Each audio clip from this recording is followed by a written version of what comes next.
Bienvenue dans cette autre vidéo. On va essayer d'attaquer les opérations de create, c'est-à-dire create, read, update and delete pour le to-do. C'est vrai, on n'a pas ajouté les opérations de delete pour le user, mais je pense que c'est pas important puisque dans notre application, on n'a pas présenté cela. Mais avant, je vais revoir le code ici.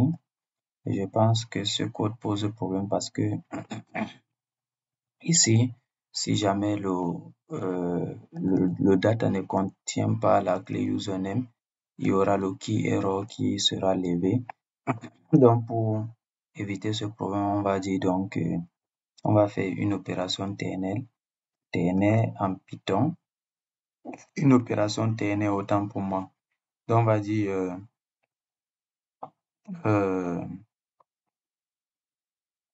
on va renvoyer data username, n'est-ce pas? If username data.keys. Ça, c'est pour récupérer toutes les clés de ce data-là. Donc, si jamais username est dans data.key, c'est-à-dire dans les clés, on va faire data username.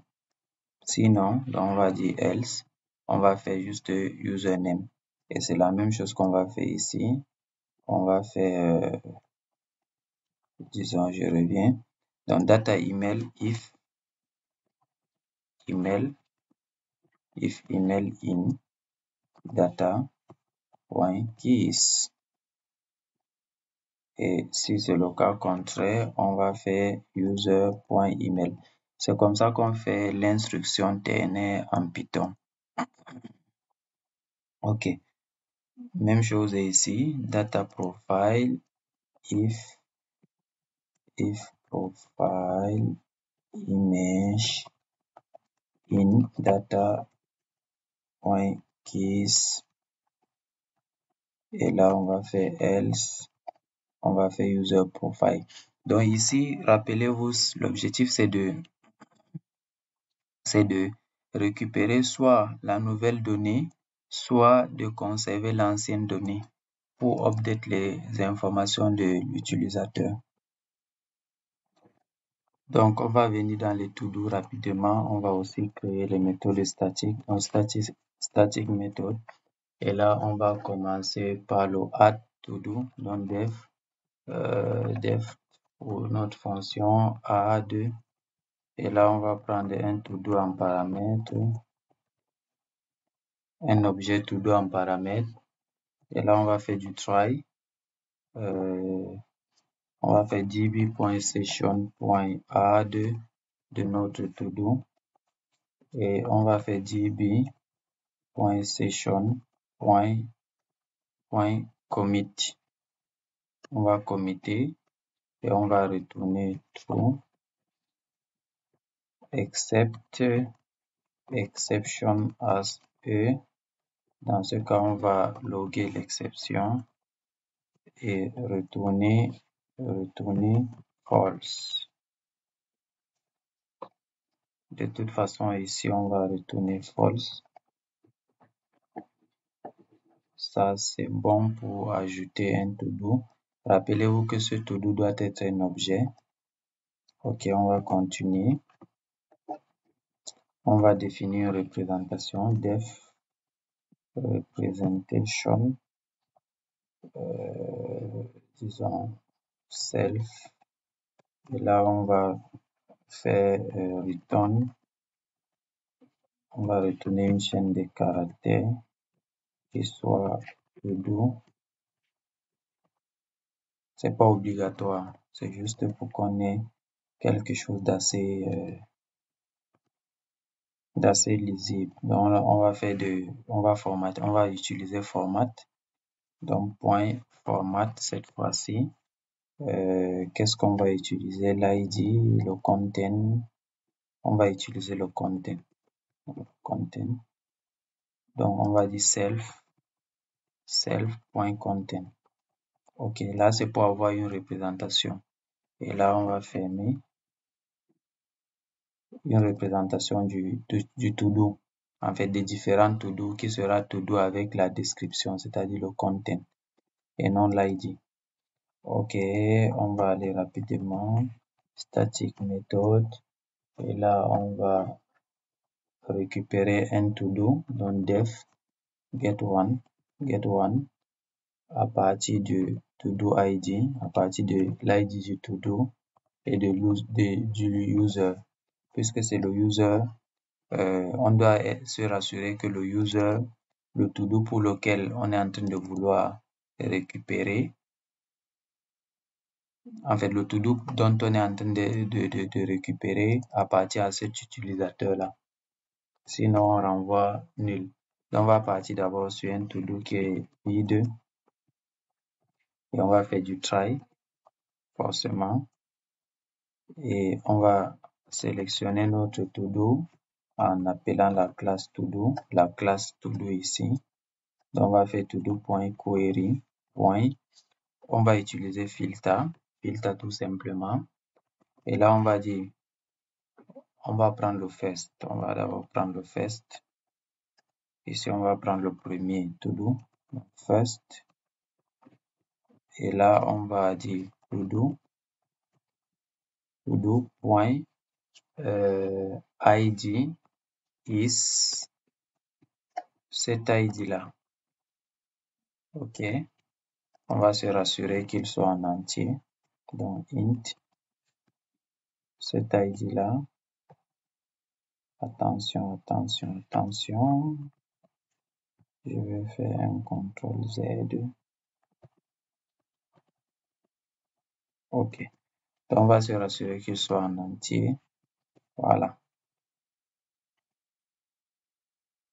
Voilà. Donc, to-do ID et voilà. Et to-do point user ID. Est-ce que c'est user ID? To-do ID. Non, c'est to-do user ID, autant pour moi. To-do user ID, c'est-à-dire ce champ-là. Ouais. Donc, c'est to-do user ID doit aussi être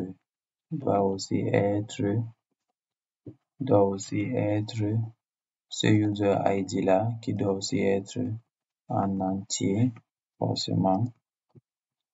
Donc, exactement comme tout à l'heure, on fait un filtre, on prend to-do ID qui doit être le ID qu'on a envoyé ici et donc c'est-à-dire les deux conditions doivent être réunies et to-do user ID, c'est-à-dire le champ user ID doit être le user ID ici là.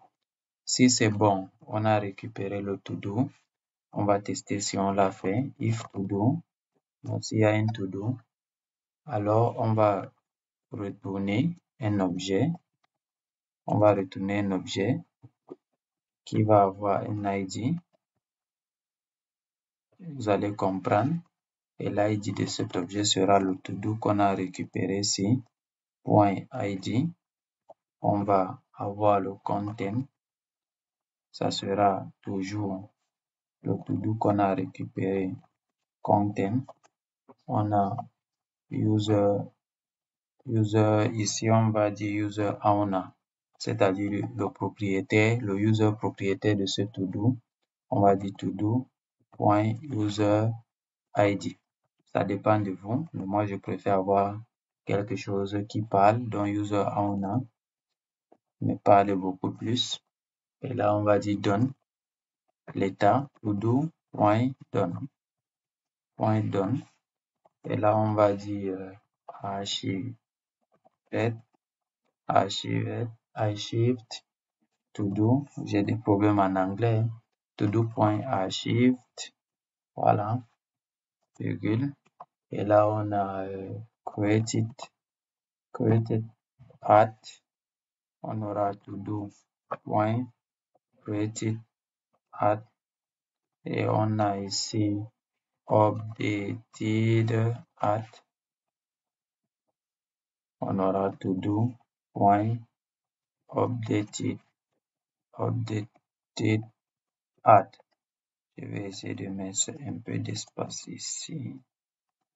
que ça soit visible.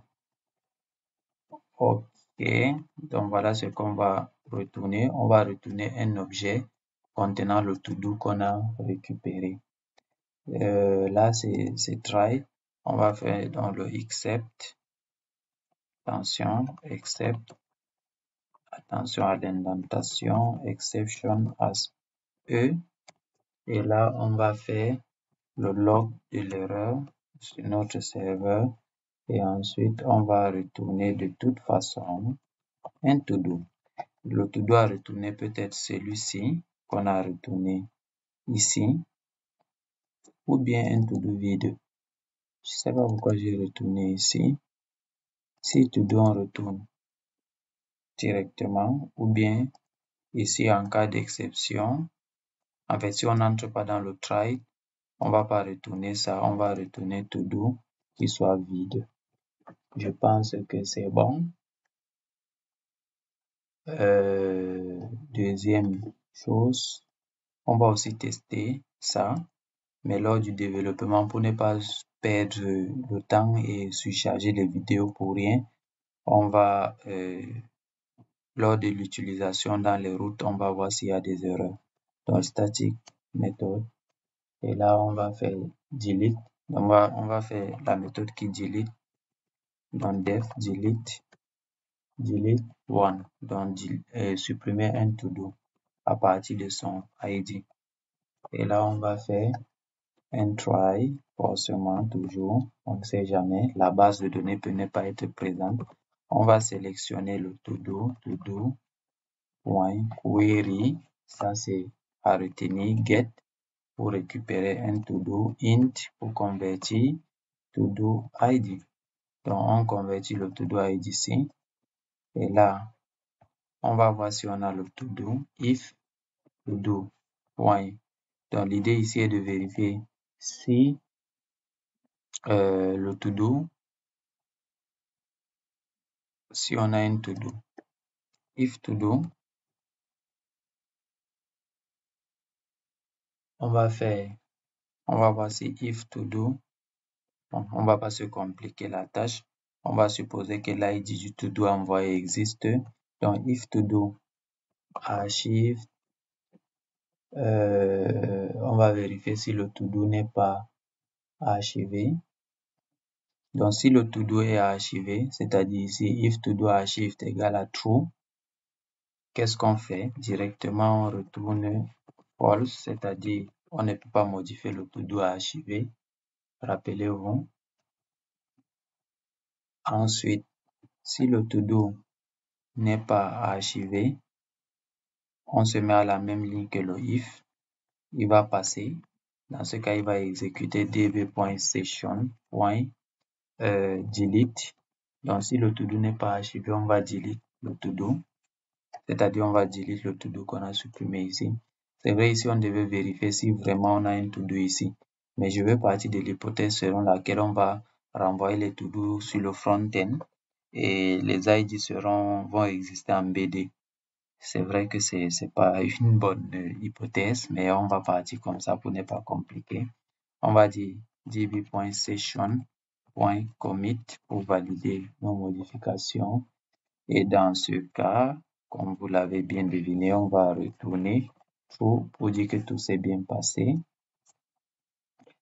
Sinon, on est dans except, as, exception, disons exception, as, E, et là on va print le E, l'exception, et on va retourner, comme vous le savez, false. Donc là, c'est pour supprimer un to-do. Tout est correct aussi à ce niveau. On va continuer. Static méthode.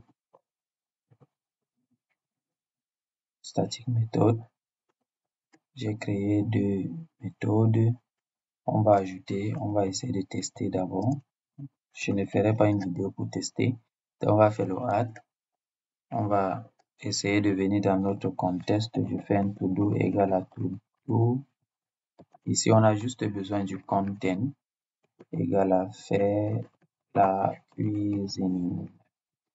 Et là, on va faire, on va avoir le result égal à todo.add. Donc, todo, c'est la classe todo. Add, c'est la méthode add et on lui passe le todo, l'objet todo. Et on a le result. Et là, on va passer ça ici. Et on a le result qu'on va essayer de print pour voir. Todo add in. Je vais mettre 2 points et là, je log mon result. Je vais aller dans la console. Ici, il y a un problème. Def user info. Je vais revenir sur la méthode user info. Qu'est-ce qui n'a pas bien marché? On va redémarrer notre serveur. Python app. Bon, là, ça démarre. Voilà. Ici, on a todo add-in true. Donc, un todo a été ajouté. Je vais venir ici dans la BD. Et pourquoi j'ai toujours fait la cuisine? Disons que je vais ici ajouter un todo qui n'est pas fait la cuisine. Faire la... Laissez... Normalement, si tout se passe bien, on a ici todo add-in true. Donc, on a le premier ici. Et là, je vais réactualiser. On a fait la lessive qui est bien ajoutée. Donc, quoi d'autre? Ici, on va faire le get one. C'est vrai que le todo a été ajouté, mais on ne sait pas quel est le user qui a ajouté ce todo là. Donc, il est un peu important de mettre ici le user ID. Donc, ici, on va... non, le user ID va venir dans le todo. Donc, ici, en réalité, on devait ajouter ici le user ID. Ici, on va dire que le user, on va voir les users qu'on a. Le user ID 1. Et là, on va changer. On va dire faire le sport le samedi. Le samedi. Et là, si tout se passe bien dans la console, on a user ID missing one require position argument. Quelque part sur la ligne 177. 177.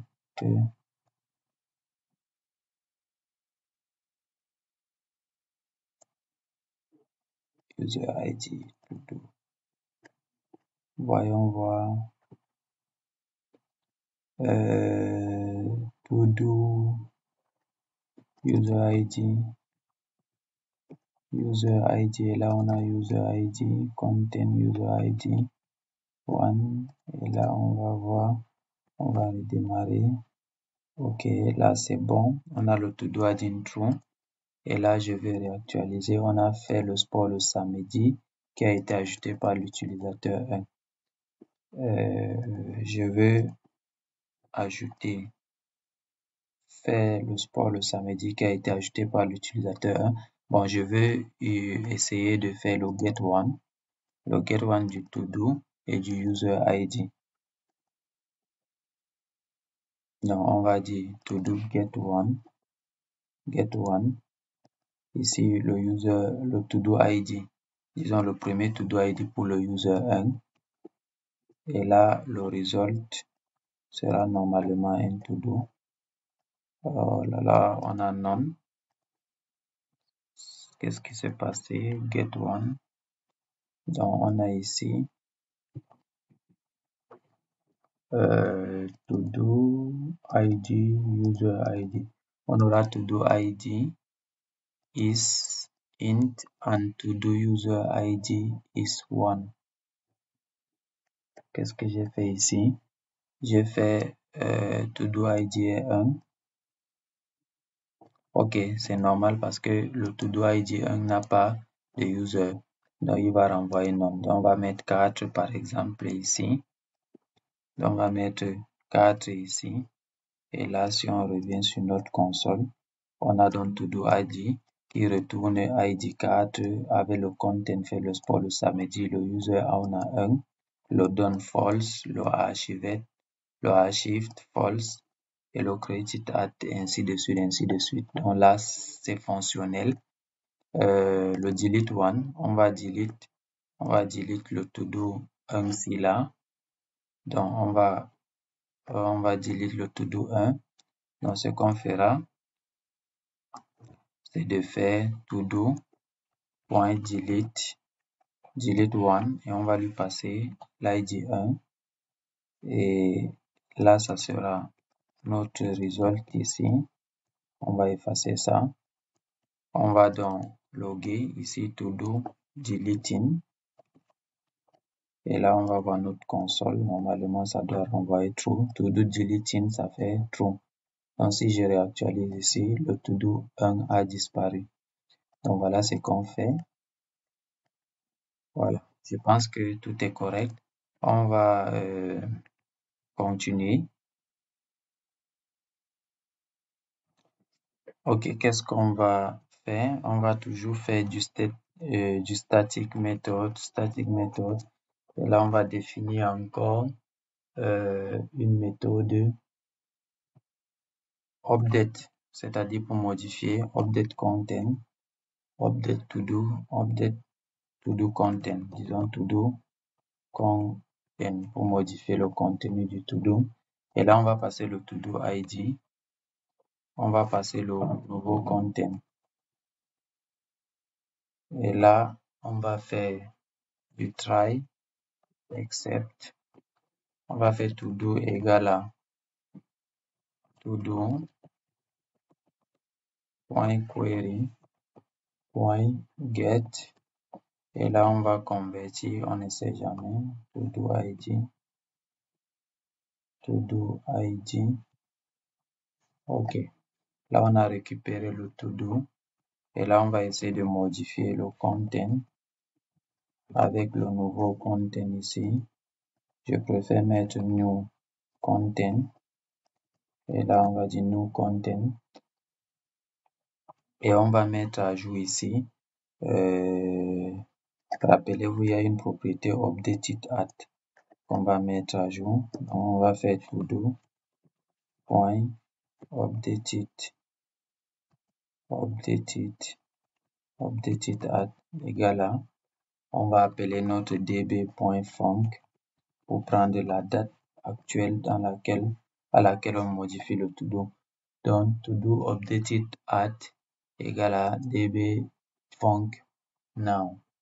Et là, quand tout cela est fait, on va faire db, rappelez-vous, session commit pour valider nos modifications. Cela veut dire que la modification a été effectuée, donc on va retourner true. Et dans le cas où il y a des exceptions, on va de façon globale capturer cela. On va loguer dans notre serveur et de toute façon, on va retourner false pour dire que l'opération n'a pas marché. Je peux aussi modifier ça, je peux aussi essayer ça.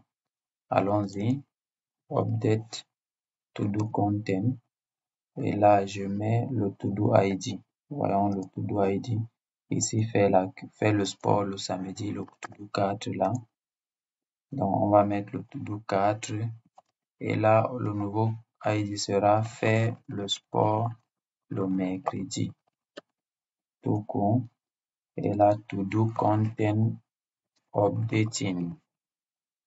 Pour voir le résultat, je viens dans ma console. Et là, to do content updating est à true. Donc, je peux voir actualiser. Et là, on a fait le sport le mercredi. Donc, tout marche parfaitement, très bien. On va continuer avec, avec quoi d'autre? On a fait le update to do content. On va faire cette fois-ci là.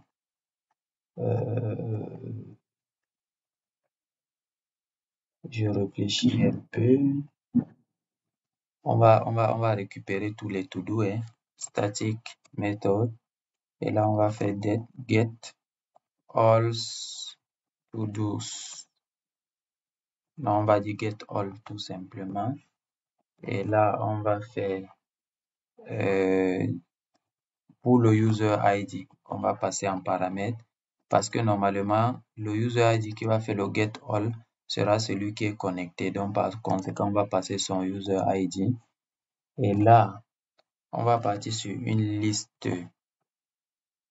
Donc, on va dire to-do list ou bien to-dos list, liste de to-do. On va partir sur une liste vide, sur une liste vide. Et on va faire notre try. Moi, j'aime bien capturer les exceptions. On va faire notre to-do égal à, on va appeler toujours notre classe to-do point, c'est toujours du query. Vous commencez déjà à vous y habituer. Query, on va faire du filter by. Vous faites la sélection filter by. Et là, on va dire user ID égal à, comme vous l'avez deviné, le user ID qu'on a passé ici. Puisque le to-do a la propriété user ID ici. Et là, c'est vrai, on va dans la partie 3 de notre formation essayer de refactorer ce code. Donc, ne vous inquiétez pas, je vais tout écrire sur un même fichier. Donc, user ID est là. Que de récupérer le first, on va récupérer le all. On va récupérer tous les to-do de ce user ID là. Et on va tester justement si on a récupéré des to-do. Si on a récupéré des to-do, on va faire une boucle for pour chaque to-do qu'on a récupéré dans la liste to-dos. On va retourner un dictionnaire, un to-do dict qui aura cette forme-ci là avec un ID qui sera égal au to-do, c'est-à-dire le to-do-ci point ID avec un content qui sera to-do.content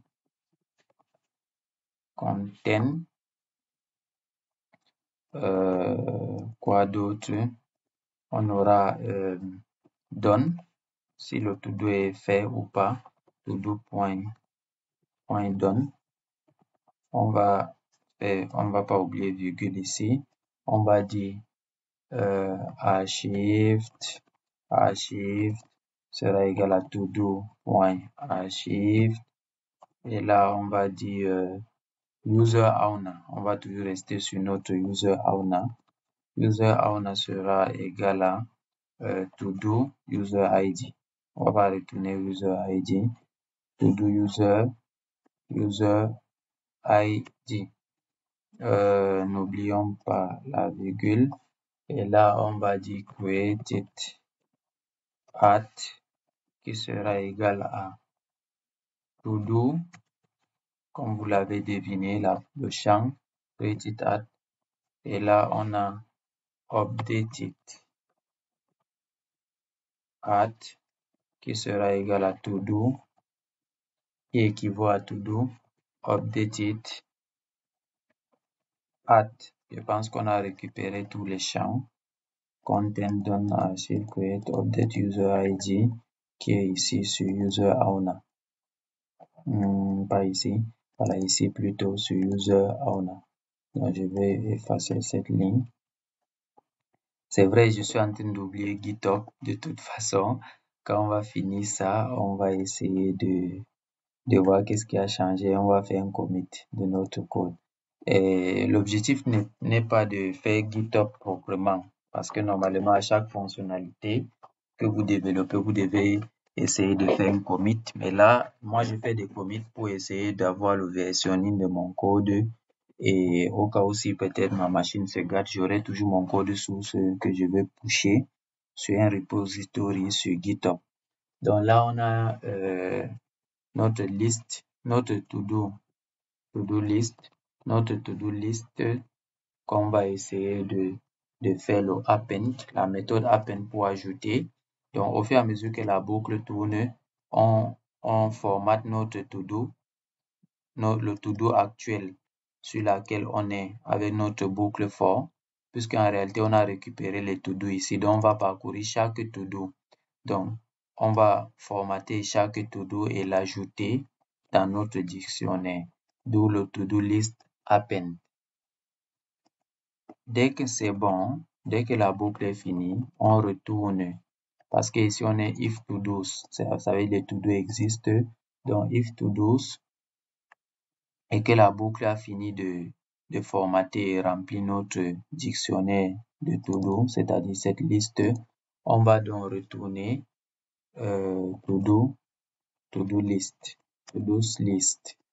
Et là, s'il n'y a pas de to-do, vous avez compris qu'on va retourner de toute façon, except, on va passer à exception, as E, on va loguer ça, et vous avez compris qu'on va retourner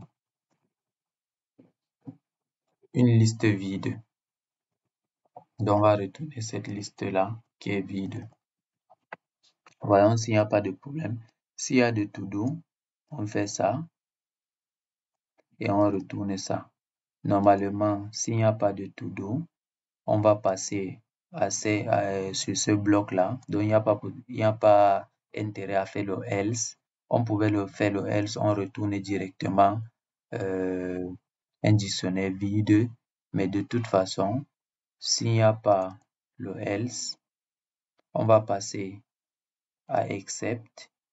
S'il n'y a rien, on n'a pas capturé d'exception, on va retourner la liste vide.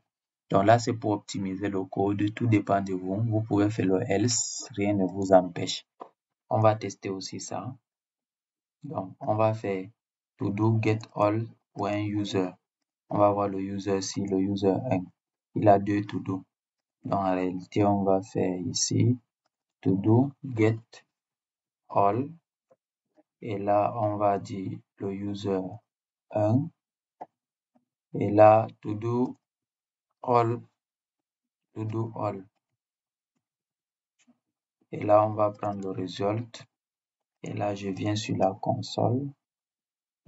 J'ai un problème ici. Indentation error. On va redémarrer pour voir si ça pose problème. Ok, ça c'est bon. Voilà, vous avez les to-do all ici. On a le premier to-do faire le sport le mercredi. Le deuxième to-do faire le sport le samedi.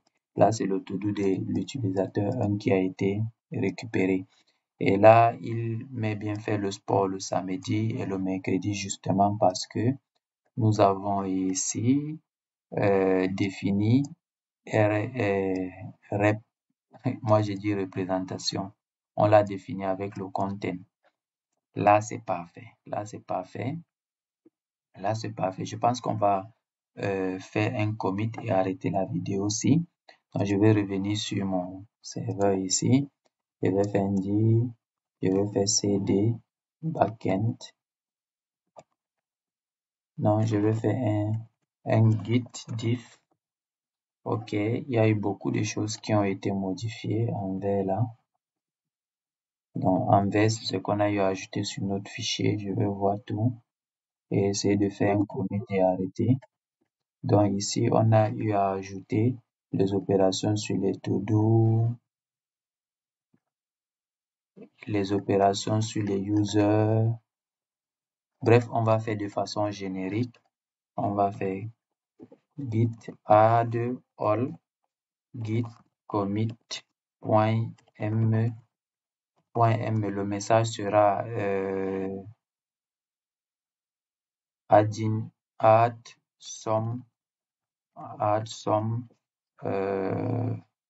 some create method for to do for users and to do.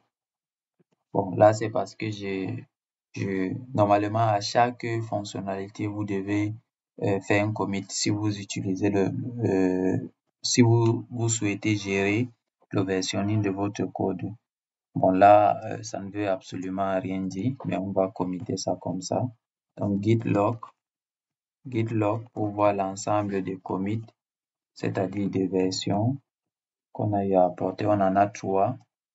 Donc, on a le initial, le add to do, and user models et les CRUD qu'on a ajoutés.